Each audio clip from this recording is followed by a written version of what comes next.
Bonjour à tous et bienvenue dans Réunion de chantier, votre rendez-vous qui décrypte la RE 2020. À l'ordre du jour de ce nouveau numéro, le confort d'été. Améliorer le bâti pour mieux supporter les vagues de chaleur et les canicules, c'est un des objectifs de la RE 2020. Indicateurs, exigences, nouveautés, on fait le point tout de suite. Les projections sont sans appel. Le réchauffement climatique entraîne une hausse générale des températures.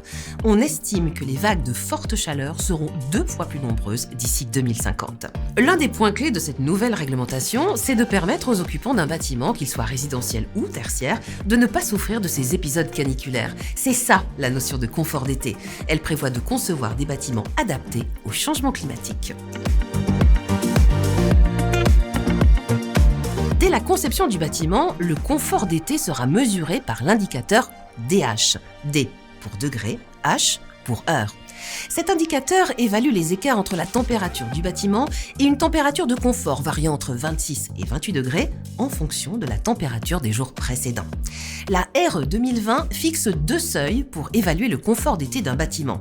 Un seuil bas à 350 DH, soit une semaine d'inconfort dans l'année, en dessous duquel le bâtiment est conforme. Un seuil haut à 1250 DH ou plus, en fonction de la zone climatique ou de la présence d'une climatisation par exemple. 1250 DH correspond à 25 jours d'inconfort dans l'année. Au-dessus de ce seuil, le bâtiment est non conforme. Retenez bien qu'un bâtiment reste conforme s'il se situe entre ces 2 seuils. Mais dans ce cas, l'étude thermique doit, dès la conception, prendre en compte les consommations énergétiques d'une climatisation susceptible d'être installée après la livraison du bâtiment. De quoi inciter les acteurs du bâtiment à optimiser la prise en compte du confort d'été dès la conception en privilégiant le recours à des solutions passives de refroidissement. Samuel Minot, président de la commission économique de la FFB, nous explique comment ce nouvel objectif va impacter les constructions de demain. Le nouvel indicateur de confort d'été est beaucoup plus dimensionnant que celui de la RT 2012. Pour faire baisser le nombre de degrés-heure d'un bâtiment, il y a plusieurs solutions. Travailler sur l'isolation de l'enveloppe, sur l'inertie du bâtiment, ou encore mettre en œuvre des protections solaires mobiles performantes sur les baies.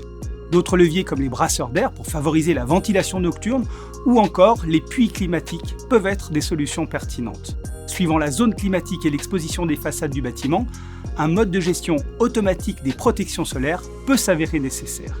Il faudra toutefois veiller à garantir un accès opportun à la lumière naturelle pour limiter le recours à l'éclairage artificiel en pleine journée. Allez, on résume. La RE 2020, c'est des bâtiments bien pensés pour mieux vivre les périodes de forte chaleur.